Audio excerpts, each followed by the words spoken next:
Vous allez bien et que vous avez passé une belle journée. Ce soir, je voulais vous partager une petite clé qui est comment les autres m'apprennent à mieux me connaître. Il y a un dicton qui dit, ou je sais plus qui dit ça d'ailleurs, j'ai un gros doute d'un coup si c'est un dicton. En tous les cas, il y a une phrase qui dit je suis responsable de ce que je dis et pas de ce que tu entends. Et donc, c'est bien de se l'appliquer quand on parle, mais c'est encore mieux de l'appliquer quand on l'entend. Combien de fois vous avez entendu des choses et vous avez réagi ou surréagi? Vous vous dites, mais tiens, pourquoi j'ai réagi comme ça? Pourquoi j'ai surréagi comme ça? C'est bizarre quand même. Et du coup, moi, ça m'est arrivé plein de fois. En tous les cas, ça m'est arrivé plein de fois. Et du coup, je suis allée m'interroger, je suis allée m'observer là-dessus. Tiens, là, je réagis. Pourquoi je réagis? Ou tiens, là, pourquoi je réagis pas? Par exemple, si je reprends l'exemple dont je vous parlais hier, quand la personne avec qui j'avais parlé m'a fait son feedback en me disant tu es trop dur, coucou Hichem, bienvenue. La personne est venue me dire tu as été dur avec moi-même, mais comme tu peux l'être avec toi-même. Si j'avais pas été au clair avec le fait que c'est vrai, que c'est ok pour moi, que c'est accepté, que c'est quelque chose que j'ai à travailler, j'aurais probablement surréagi. Bienvenue Bégonia. J'aurais probablement surréagi. Or là, je n'ai pas mal réagi parce que pour moi c'était ok et c'était clair. Donc il y a d'autres exemples où on va aller chercher. Par exemple, le fameux message WhatsApp dont je vous ai parlé plein de fois, où la maman me rhabille pour l'hiver dans un groupe de mamans de 100 personnes, où il y a une partie qui m'a fait réagir, mais cette partie-là, elle venait me rappeler, elle venait me challenger sur le fait que je ne peux pas plaire à tout le monde. Donc en fait, elle venait me dire, elle venait me donner une information, tiens, ça, le fait de ne pas plaire à tout le monde, c'est pas encore acquis, c'est pas encore très clair pour toi, ce serait bien que tu le travailles un petit peu. Donc finalement, euh, quand on réagit à quelque chose qu'on nous dit, je pense que c'est intéressant d'aller observer qu'est-ce que ça vient réveiller en nous et qu'est-ce que ça veut nous faire travailler. C'est ce que je partageais avec un ami cette semaine qui a eu la sagesse de me dire, effectivement, je suis allée chercher ce que ça voulait dire pour l'autre plus que pour moi. Bienvenue Yayas. Parce que je me suis rendu compte que ça correspondait à rien, parce qu'en l'occurrence, où la personne était claire, où elle a suffisamment confiance, où elle est suffisamment lucide sur ce qu'elle veut améliorer ou pas, etc. Ça m'intéresserait que vous me disiez si c'est quelque chose qui vous parle ou pas, qui vous est arrivé. Euh, et en fait, ce serait intéressant que vous fassiez l'exercice en disant, tiens, je sais pas, aujourd'hui ou hier, un tel m'a dit ça et j'ai surréagi, qu'est-ce que ça veut dire? Et c'est vrai que je me rends compte qu'à force de faire l'exercice, en fait, je réagis ou surréagis moins parce que tout de suite, j'y vois ou ce que moi j'ai à travailler ou ce que l'autre exprime qui le concerne lui et qui ne me concerne pas moi. Et du coup, ça m'a permis de changer et d'améliorer mes relations avec l'autre. Et en même temps, ça m'a permis d'en apprendre énormément sur moi. Parce qu'à chaque fois que je réagis ou que je surréagis, eh ben, ça me permet de dire, tiens, là, t'as réagi. Qu'est-ce qui se passe pour toi? Qu'est-ce qu'il y a en jeu? Qu'est-ce qui... Ouais, est-ce que ça vient toucher à tes valeurs? Est-ce que c'est pas ton mode de communication? Tu dois accepter qu'on fonctionne différemment. Par exemple, ce soir, j'ai surréagi par rapport à un message que je trouvais dur.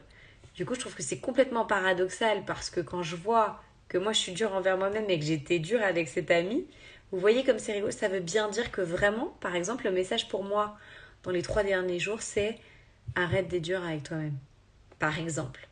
Donc je sais que peut-être que mon objectif cette semaine, ça va être de travailler cette dureté que j'ai. Alors, Hichem nous partage que la force me soit donnée de supporter ce qui ne peut être changé et le courage de changer ce qui peut l'être, mais aussi la sagesse de distinguer l'être l'autre.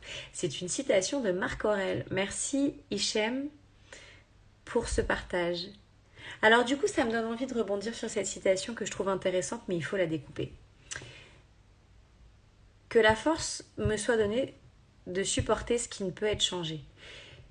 Quand quelqu'un me dit quelque chose, me partage un message, je ne peux pas contrôler ni changer ce que la personne a dit. Ce qui me fait souffrir, c'est l'histoire que je me raconte autour. L'histoire ou ce que ça vient réveiller en moi. Donc ça, c'était pour la première partie. Et le courage de changer ce qui peut l'être, c'est pour moi, par rapport au thème de ce soir, ok, j'accepte que j'ai encore ça à travailler. J'accepte que ça vient taper dans ma peur de ceci ou de cela. J'accepte que ça vient taper dans ma blessure d'humiliation. Pour moi, le courage de changer ce qui peut l'être, ça va être ça. Ça va être de se dire, je ne peux pas changer ce qui s'est été dit, mais je peux changer l'histoire que je me raconte et comment je l'interprète et ce que j'en fais. Et c'est là où j'ai du pouvoir.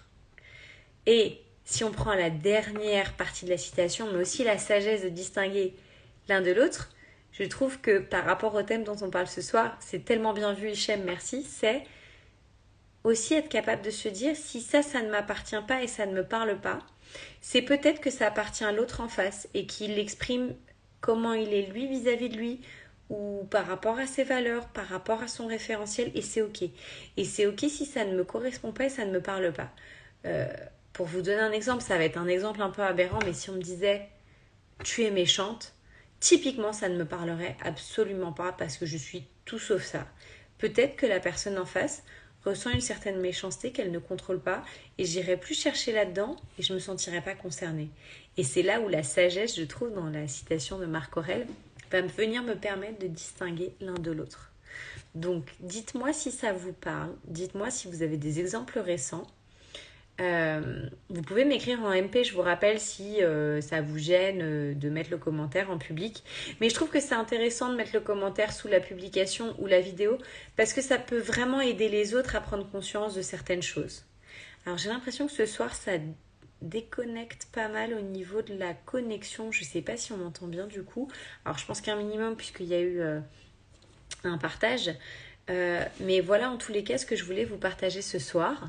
Donc du coup on va faire évoluer le message suite à la citation qui nous a été partagée. Ce soir en gros l'idée c'est de se dire que quand quelqu'un me dit quelque chose, je ne peux pas changer ce que la personne m'a dit. Par contre je suis responsable de l'histoire que je me raconte autour de ce qu'il m'a dit, de comment je veux l'interpréter, de l'intention que je veux donner à la personne, etc. Et je peux développer la sagesse de voir si la réaction que j'ai m'appartient ou si c'est quelque chose qui m'est étranger et qui finalement appartient à l'autre. Et c'est ok que l'autre il exprime ses peurs, ses besoins ou ses nécessités ou ce qu'il aimerait ou ce qu'il n'a pas. Voilà ce que je voulais vous partager pour ce soir. Tout est ok Hichem, donc super. Voilà ce que je voulais vous partager pour ce soir. Il y a toujours un décalage avec les commentaires, donc c'est pas toujours évident de suivre le fil. Je vous souhaite une belle soirée, je vous dis à demain et rappelez-vous, partagez-moi les thèmes que vous souhaitez que j'aborde, que vous aimeriez que je développe un peu plus. Surtout, faites-moi des feedbacks, je serai ravie d'évoluer à vos côtés et de pouvoir répondre à vos besoins. Sur ce, je vous souhaite une belle soirée, je vous embrasse très très fort. À demain!